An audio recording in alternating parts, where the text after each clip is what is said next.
우리 하나님 말씀 로마서 6장 1절부터 14절까지의 말씀입니다. 로마서 6장 1절에서 14절까지의 말씀을 함께 읽겠습니다. 그런즉 우리가 무슨 말을 하리요? 은혜를 더하게 하려고 죄에 거하겠느냐? 그럴 수 없느니라. 죄에 대하여 죽은 우리가 어찌 그 가운데 더 살리요? 무릇 그리스도 예수와 합하여 침례를 받은 우리는 그의 죽으심과 합하여 침례를 받은 줄을 알지 못하느냐? 그러므로 우리가 그의 죽으심과 합하여 침례를 받음으로 그와 함께 장사되었나니 이는 아버지의 영광으로 말미암아 그리스도를 죽은 자 가운데서 살리심과 같이 우리로 또한 새 생명 가운데서 행하게 하려 함이라. 만일 우리가 그의 죽으심과 같은 모양으로 연합한 자가 되었으면 또한 그의 부활과 같은 모양으로 연합한 자도 되리라. 우리가 알거니와 우리의 옛사람이 예수와 함께 십자가에 못 박힌 것은 죄의 몸이 죽어 다시는 우리가 죄에게 종노릇하지 아니하려 함이니 이는 죽은 자가 죄에서 벗어나 의롭다 하심을 얻었음이니라. 만일 우리가 그리스도와 함께 죽었으면 또한 그와 함께 살 줄을 믿노니 이는 그리스도께서 죽은 자 가운데서 살아나셨음에 다시 죽지 아니하시고 사망이 다시 그를 주장하지 못할 줄을 알미로라. 그가 죽으심은 죄에 대하여 단번에 죽으심이요 그가 살아 계심은 하나님께 대하여 살아 계심이니 이와 같이 너희도 너희 자신을 죄에 대하여는 죽은 자요 그리스도 예수 안에서 하나님께 대하여는 살아있는 자로 여길지어다. 그러므로 너희는 죄가 너희 죽을 몸을 지배하지 못하게 하여 몸의 사욕에 순종하지 말고 또한 너희 지체를 불의의 무기로 죄에게 내어주지 말고 오직 너희 자신을 죽은 자 가운데서 다시 살아난 자 같이 하나님께 드리며 너희 지체를 의의 무기로 하나님께 드리라. 죄가 너희를 주장하지 못하리니 이는 너희가 법 아래에 있지 아니하고 은혜 아래에 있음이라. 아멘. 할렐루야. 오늘도 우리 귀한 자리에 오신 성도님들 주님의 이름으로 환영합니다. 오늘도 주님의 그 귀하신 은혜가 말씀으로 우리에게 들어와 또 생명이 되어지는 은혜의 시간이 되길 바라겠습니다. 사도 바울은요, 이 로마서를 통해서 모든 사람들이 다 죄인이기 때문에 우리 안에서 아무리 착하고 선하고 바른 모습을 보일지라도 그것이 하나님 앞에 설 수 있는 의로움이 될 수 없다라고 이야기를 합니다. 그래서 모두 다 죽을 수밖에 없다. 그렇지만 하나님의 의, 바로 예수 그리스도죠. 그 예수 그리스도의 그 십자가 위에서 완성하신 그 죽으심으로 완성되어진 그 의를 믿으면 하나님 앞에서 의롭다 함을 여겨지는 그 이신칭의를 이야기합니다. 그럼 하나님 앞에서 내가 의롭다 할 수 없었던 자가 믿음으로 의로움을 얻는 것이 은혜인 거죠. 우리가 하나님 앞에 설 수 없고 그 앞에서 의롭다 할 수 없고 죽을 수밖에 없는 자에게 믿음으로 의롭다 함을 얻게 하시는 것이 은혜입니다. 우리가 할 수 없기 때문에. 그래서 하나님의 그 사랑과 긍휼 때문에 하나님의 생명을 얻게 되어지는 것이죠. 그럼 이렇게 하나님의 은혜를 강조하고 하나님의 은혜만을 이야기하면 어떤 사람도 등장할 수 있을까요? 은혜다. 모든 것이 다 하나님의 은혜다. 우리가 할 수 있는 건 하나도 없다. 오직 하나님의 은혜로만 구원을 받는다라고 이야기를 하면 어떤 사람이 또 등장할 수 있을까요? 은혜를 빙자해서 방종의 삶을 사려고 하는 사람들이 있을 수 있다라는 것이죠. 우리들의 삶은요, 어떻게 보면 굉장히 합리적이고 효율적인 삶을 살아가려고 합니다. 우리에게 하루라는 이 시간이 주어졌는데 그 시간을 최대한으로 활용해서 나에게 이득이 되어지는 것을 얻어내려고 그것을 찾고 그 일을 하며 살아가죠. 그래서 남들과 똑같은 시간을 일하는데 그들보다 더 많은 소득을 얻어내려고 하는 그런 효율적인 삶을 추구한다라는 것입니다. 합리적인 것은 무엇입니까? 5시간 일한 사람은 5시간 일한 그 노동의 대가, 그 소득을 얻는 것이 합리적이죠. 10시간 일한 사람은 10시간에 맞는 그 소득을 얻는 것이 합리적인 것입니다. 일한 만큼, 노력한 만큼 그 대가를 받는 것이죠.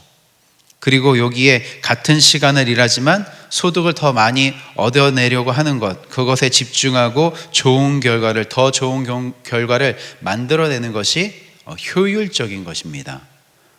그래서 우리가 살아가고 있는 이 시대가요, 합리적이고요, 굉장히 효율적인 것을 추구하며 살아가고 있습니다.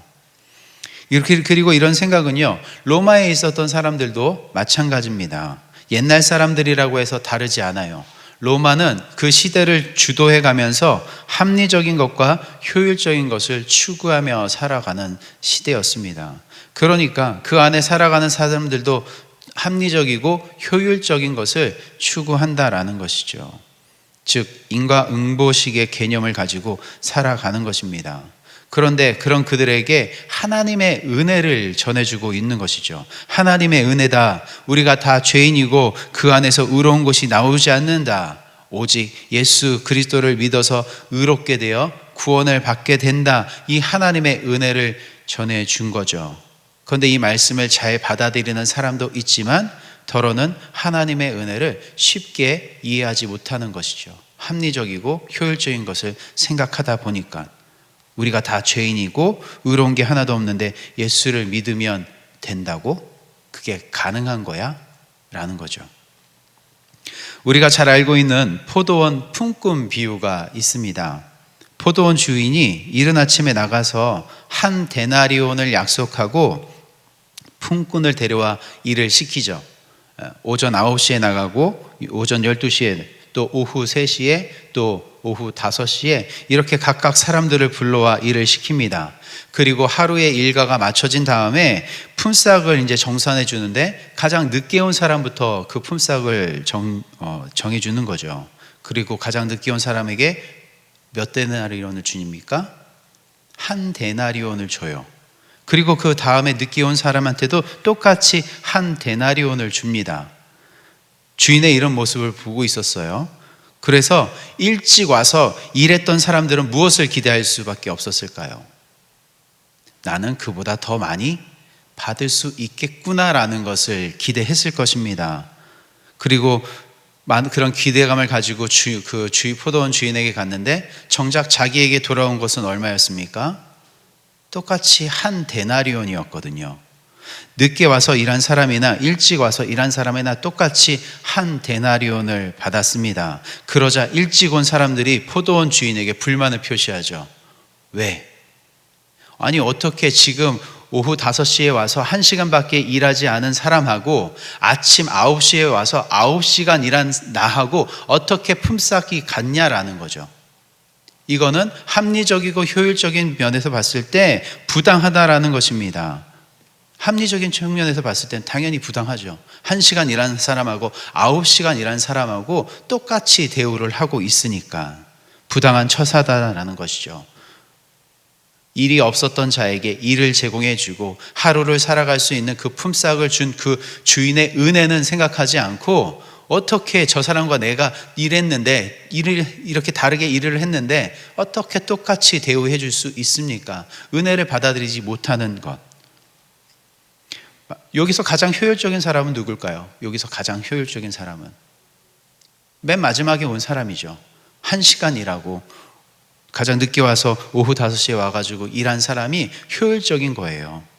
그러니까 이렇게 합리적이고 효율적인 생각을 하게 되다 보면은 하나님이 베풀어 주시는 이 은혜를 오해할 수 있게 되는 거죠. 그러면 어떻게 하자? 뭐하러 아침부터 와서 일을 해? 뭐하러 아침 일찍 와가지고 내가 이렇게 수고로운 일을 해야 되는 거야? 오전에는 조금 늦잠 자고 내 볼일 보다가 오후에 일하면 되는 거지. 이런 생각을 할 수 있다라는 것입니다. 은혜를 강조하니까. 모두가 다 예수님의 십자가 보혈로 죄사함을 받는 거라면 뭐 좀 하자? 죄를 좀 더 지어보자라는 거죠.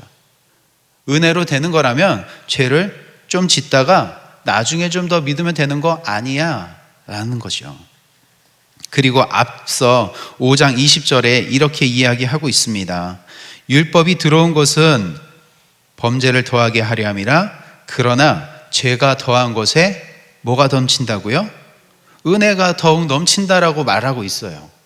그러니까 모두가 다 하나님의 은혜로 죄사함을 받아 구원을 받는 건데, 죄가 더한 것에 은혜가 더한다고 하니 그러면 죄를 조금 더 지어도 되는 거잖아 라는 그런 잘못된 생각을 할 수 있다라는 것이죠. 이렇게 생각하는 자들 구원파 같은 거죠. 너 구원 받았어? 그러면 지금부터 너가 죄를 져도, 너가 잘못을 저질러도 그게 죄가 되지 않아. 구원 받았으면 죄사함 받는 거야. 그게 끝이야. 그러니까 막대로 살아도 돼 라는 그런 생각들, 잘못된 거죠. 하나님의 은혜를 곡해해서 생긴 잘못된 믿음입니다.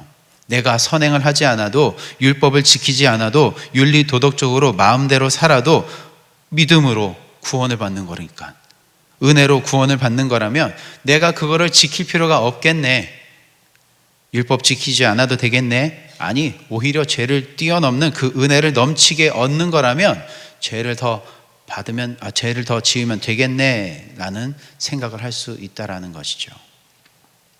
우리는 평범한 것보다는 조금은 극적인 반전을 좀 좋아합니다. 모태신앙으로부터 어려서부터 교회를 다니고 또 성인이 되어서 청년부 활동을 하다가 청년 시기를 거쳐 교구에 속해서 지금도 교회에서 묵묵히 자신에게 주어져 있는 그 사명을 감당하고 있는 성도님하고, 어려서부터 좋지 않은 상황 속에 있었고 살아오면서 범죄를 저질러서 감옥에 갔는데 그 안에서 예수님을 믿어 회심하여 목회자가 된 사람이 있다라고 가정하면 어느 쪽에 더 마음이 쏠립니까? 솔직히 후자의 사람들에게 이야기에 더 쏠리지 않습니까? 우리의 심리가 극적인 어떤 반전을 좋아해서 그래요. 그래서 드라마나 영화를 보더라도 어떤 평범한 스토리, 반전이 없는 그런 드라마나 영화는 인기가 없습니다. 그러나 무엇인가 반전이 있어야 되고 극적인 것이 있으면 사람들이 좋아한다라는 거죠. 그게 교회 안에서도 마찬가지입니다. 교회에서도 이렇게 반전을 일으키는 사람들을 좋아해요.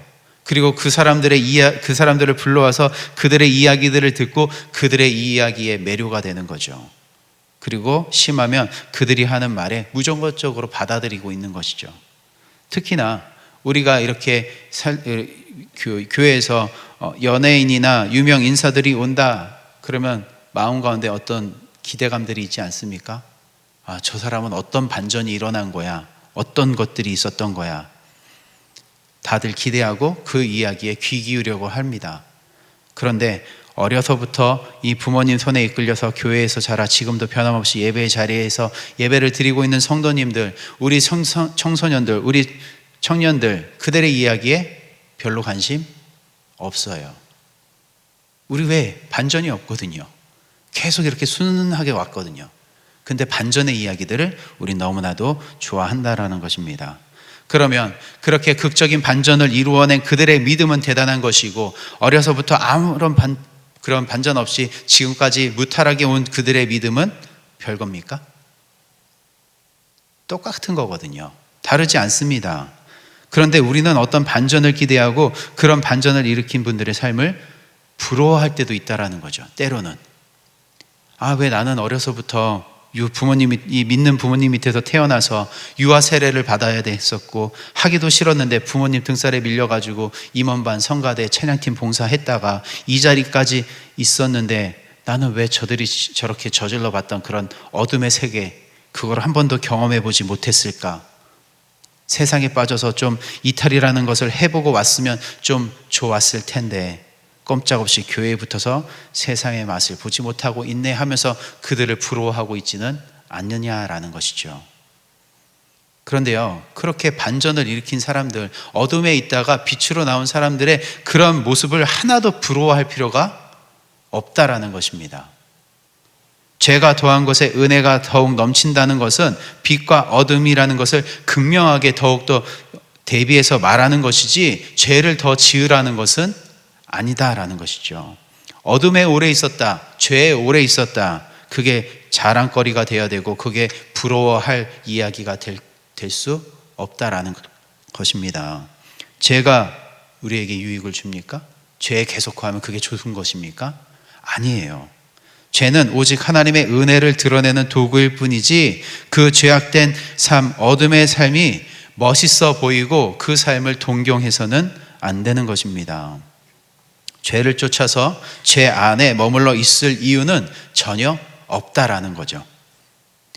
죄에 있었던 나를 그 어둠에서 건지신 하나님의 은혜를 나타내는 것, 그래서 그 은혜를 전하는 것으로 끝내야지 그것을 자랑하고 그것을 부러워해서는 안 된다라는 것입니다. 야, 요즘 내가 은혜가 떨어졌는데 은혜 한번 받아보자, 죄를 더 짓자, 그럴 수 있냐고요?